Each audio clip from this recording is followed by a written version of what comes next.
ഇവാഞ്ചലിയും അനുദിന സുവിശേഷ വിചിന്തനം.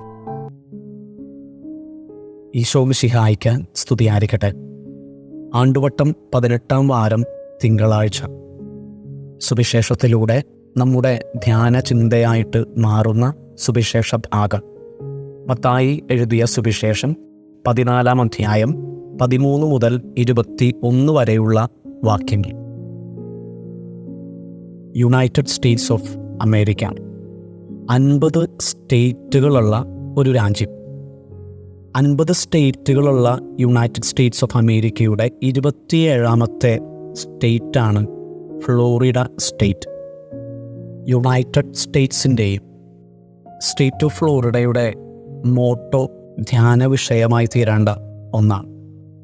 യുണൈറ്റഡ് സ്റ്റേറ്റ്സിൻ്റെയും സ്റ്റേറ്റ് ഓഫ് ഫ്ലോറിഡയുടെ മോട്ടോ ഇങ്ങനെയാണ്.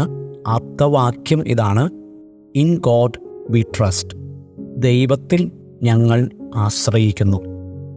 ഈ ആപ്തവാക്യം അവരുടെ ക്യാപിറ്റൽ ബിൽഡിങ്ങിലെ മതിലിൽ ഇൻസ്ക്രൈബ് ചെയ്തിട്ടുണ്ട്.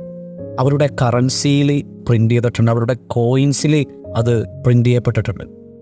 ഇത് മാത്രമല്ല, അവരുടെ സ്റ്റേറ്റ് സീലിലും അതോടൊപ്പം തന്നെ ഒഫീഷ്യൽ ഫ്ലാഗിലും ഈ ഒരു motto in God we trust എന്നുള്ള വാചകം ഇൻപ്രിൻ്റ് ചെയ്യപ്പെട്ടിട്ടുണ്ട്. ഇതെല്ലാം അത്ഭുതപ്പെടുത്തുന്ന ഒരു കാര്യം, 2018 മുതൽ ഫ്ലോറിഡ സ്റ്റേറ്റ് പുതിയൊരു ബില്ല് പാസ്സാക്കുകയുണ്ടായി.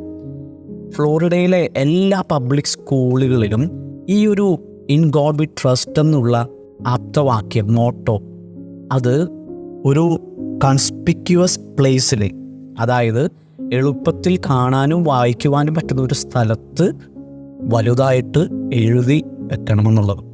ഇതിനെക്കുറിച്ച് അവർ പറയുന്ന, അല്ലെങ്കിൽ ഈ ഒരു പാസ്സാക്കപ്പെട്ട ബില്ലിനെ കുറിച്ച് അവർ പറയുന്നത് ഇങ്ങനെയാണ്: നമ്മുടെ എല്ലാ പ്രധാനപ്പെട്ട ഇടങ്ങളിലും ഇത് ഇൻസ്ക്രൈബ് ചെയ്ത് വെച്ചിട്ടുണ്ട്. ആയതുകൊണ്ട് തന്നെ it should be displayed on all public school compounds so that our children will be exposed and educated on this motto.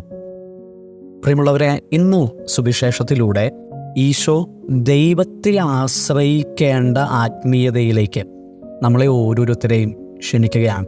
അതെ, ഇന്നത്തെ സുവിശേഷം ഇൻ ഗോഡ് വി ട്രസ്റ്റ് എന്നുള്ള ക്രിസ്തുവിൻ്റെ ആത്മീയതയിലേക്ക് നമ്മൾ എക്സ്പോസ് ചെയ്യണേണ്. അതിനെക്കുറിച്ച് നമ്മൾ എഡ്യൂക്കേറ്റ് ചെയ്യണേണ്.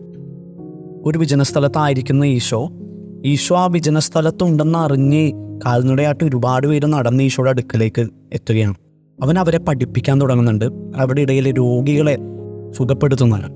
അങ്ങനെ വചനം പ്രഘോഷിച്ച് രോഗികളെയൊക്കെ സുഖപ്പെടുത്തി കഴിഞ്ഞപ്പോൾ സായാഹ്നമായി, വൈകുന്നേരമായി.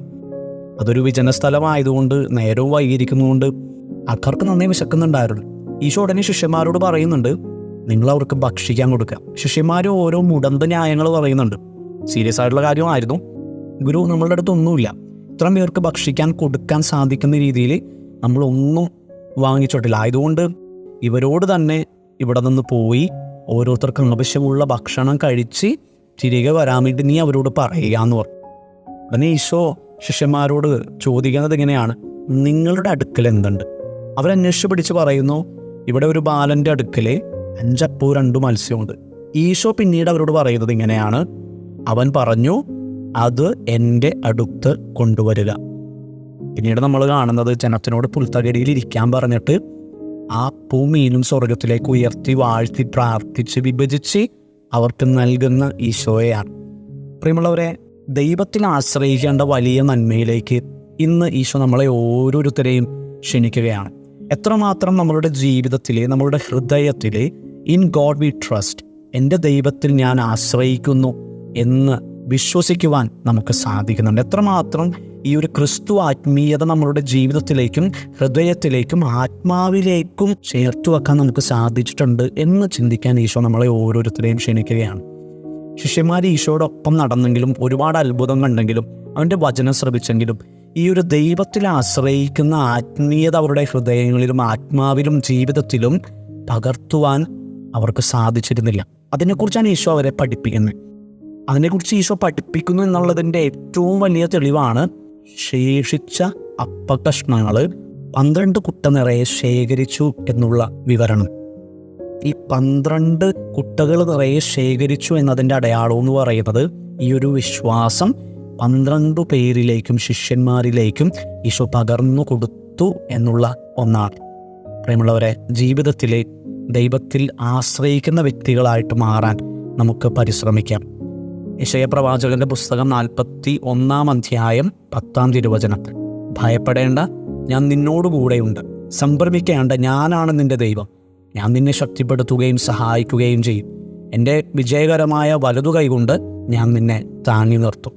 ഇതായിരുന്നു ഈശോയുടെ ദൈവത്തിലുള്ള ആശ്രയ മനോഭാവം എന്നുള്ളത്. എന്തൊക്കെ സാഹചര്യങ്ങൾ വന്നാലും അവൻ തളരാതെ പിടിച്ചു നിന്നത് ദൈവത്തിലുള്ള ഒരു ആശ്രയ മനോഭാവം കൊണ്ടാണ്. അനുദിനം അനുനിമിഷം നമ്മുടെ ജീവിതത്തിലെ, ഹൃദയത്തിലെ, ആത്മീയതയിൽ ഇൻ ഗോഡ് വി ട്രസ്റ്റ്, എൻ്റെ ദൈവത്തിൽ ഞാൻ ആശ്രയിക്കുന്നു എന്ന് ഉറച്ച് വിശ്വസിച്ച് മുന്നേറാൻ നമുക്ക് പരിശ്രമിക്കാം. അതിനായി ദൈവം നമ്മളെ ഓരോരുത്തരെയും സമർത്ഥമായിട്ട് അനുഗ്രഹിക്കട്ടെ എന്ന് പ്രാർത്ഥിക്കുന്നു. ആമേൻ.